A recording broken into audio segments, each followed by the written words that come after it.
ನಮ್ಮಲ್ಲಿ ಹೆಚ್ಚಿನವರಿಗೆ ಕೂಡ ಉಪ್ಪಿನಕಾಯಿ ಇಲ್ಲದೆ ಊಟ ಇಲ್ಲ ಅಂತ ಹೇಳ್ಬೋದು. ಅಂದ್ರೆ ಉಪ್ಪಿನಕಾಯಿ ಹೆಚ್ಚಿನವರು ಕೂಡ ಉಪಯೋಗಿಸುವಂತವರೇ. ಹಾಗೆ ಅಪ್ಪೆ ಮಿಡಿ ಅಂತ ಹೇಳಿದ್ರೆ ಒಂದು ಕಡೆ ಶಿರಸಿ, ಸಾಗರ ಆ ಬದಿಯಲ್ಲೆಲ್ಲ ಭಯಂಕರ ಫೇಮಸ್, ಎಲ್ಲ ಕಡೆ ಕೂಡ ಅದು ಹೆಚ್ಚಿನ ಕಡೆ ಎಲ್ಲ ಕಡೆ ಕೂಡ ಈಗ ಸಿಗ್ತದೆ. ಅದೇ ರೀತಿಯಲ್ಲಿ ಒಂದು ಕಡೆ ಹೋದಾಗ ಈಗ ನಮ್ಮಲ್ಲಿ ಬಂದ್ರಿ ಅಂತ ಹೇಳಿದ್ರೆ ನಮ್ಮಲ್ಲಿ ವೈಲ್ಡ್ ಮ್ಯಾಂಗೋ ಪಿಕ್ಕಲ್ ಅಂತ ಇದೆ. ಅಂದ್ರೆ ಕಾಡು ಮಾವಿನ ಮಿಡಿಯ ಉಪ್ಪಿನಕಾಯಿ, ಕಾಡಿನಲ್ಲಿ ಸಣ್ಣ ಸಣ್ಣ ಕಾಟುಗುಕ್ಕು ಅಂತ ಹೇಳಿ ಸಿಗ್ತದಲ್ಲ, ಅದರದ್ದೇ ಮಿಡಿಯ ಉಪ್ಪಿನಕಾಯಿನ ನಾವು ಮಾಡ್ತೇವೆ ಒಳ್ಳೆಯ ರೀತಿಯಲ್ಲಿ. ಅಂದ್ರೆ ಉಪ್ಪಿನಕಾಯಿಗೆ ಆಗುವಂತಹ ಮಿಡಿಯನ್ನೇ ಒಂದು ಸೆಲೆಕ್ಟ್ ಮಾಡಿಕೊಂಡು ಅದಕ್ಕೆ ಹಳೆಯ ರೀತಿಯಲ್ಲಿ ಅಜ್ಜೆ ಕಾಲದಿಂದಲೇ ಯಾವ ರೀತಿಯಾಗಿ ಉಪ್ಪಿನಕಾಯಿಯನ್ನು ಮಾಡ್ತಾ ಇದ್ರು, ಹೊರಡಿಯನ್ನು ಕಡ್ದು ಹಾಕುದು ಅಂತ ಹೇಳಿ ಉಂಟು. ಅಂದ್ರೆ 20 ದಿವಸ ಮಿಡಿಯನ್ನು ಉಪ್ಪಿನಲ್ಲಿ ಇಟ್ಟು ನಂತರ ಅದನ್ನ ಅಂದ್ರೆ ಗ್ರೈಂಡರ್ನಲ್ಲಿ ಮೆಣಸು, ಸಾಸಿವೆ ಇತ್ಯಾದಿಗಳನ್ನ ಕಡಿದು ಒಂದು ಹೊರಡಿ ಹಾಕುವಂಥದ್ದು ಅಂತ ಹೇಳಿ ಒಂದು ಕಾರ್ಯಕ್ರಮ ಇರ್ತದೆ. ಮನೆಯಲ್ಲಿ ಹಳ್ಳಿ ಮನೆಗಳಲ್ಲೆಲ್ಲ ಉಪ್ಪಿನಕಾಯಿ ಮಾಡೋದು ಅಂತ ಹೇಳಿದ್ರೆ ಒಂದು ಭಯಂಕರ ಸಂಭ್ರಮ ಅಂತ ಹೇಳ್ಬೋದು. ಅಂದ್ರೆ ಅಷ್ಟು ಕ್ಲೀನ್ ಆಗಿ ಬೇಕು ಅದಕ್ಕೆ, ಅದರ ಪ್ರೊಸೆಸ್ಗಳೆಲ್ಲವೂ ತುಂಬಾ ಹೈಜೀನ್ ಆಗಿ, ಮತ್ತೆ ಅದಕ್ಕೆ ನೀರೆಲ್ಲ ತಾಗಬಾರ್ದು ಅಂತ ಹೇಳುವಂಥ ವಿಷಯ.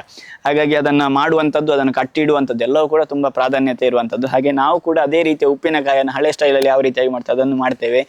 ಒಳ್ಳೆ ಫಾಸ್ಟ್ ಮೂವಿಂಗ್ ಐಟಮ್ ನಮ್ಮದು. 1 ವರ್ಷ 2 ವರ್ಷದ ಈಚೆಯಿಂದ ನಾವು ಈ ಉಪ್ಪಿನಕಾಯಿಯನ್ನು ತುಂಬಾ ಜನರಿಗೆ ಕೊಡ್ತಾ ಇದ್ದೇವೆ. ಒಳ್ಳೆಯ ರಿವ್ಯೂ ಉಂಟು, ಹೆಚ್ಚಿನವರು ತೆಕ್ಕೊಂಡಿದ್ದನ್ನು ತುಂಬಾ ಜನ ರೆಕಮೆಂಡ್ ಕೂಡ ಮಾಡ್ತಾರೆ. ತುಂಬಾ ಜನ ವಾಪಸ್ ರಿಪೀಟೆಡ್ ಆಗಿ ಆರ್ಡರ್ ಕೂಡ ಮಾಡ್ತಾ ಇದ್ದಾರೆ.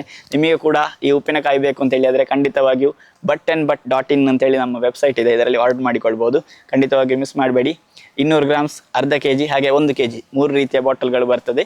ನೀವು ಆರ್ಡರ್ ಮಾಡಿದರೆ ನಿಮಗೆ ಹೋಮ್ ಡೆಲಿವರಿ ಕೂಡ ಸಿಗ್ತದೆ. Thank you.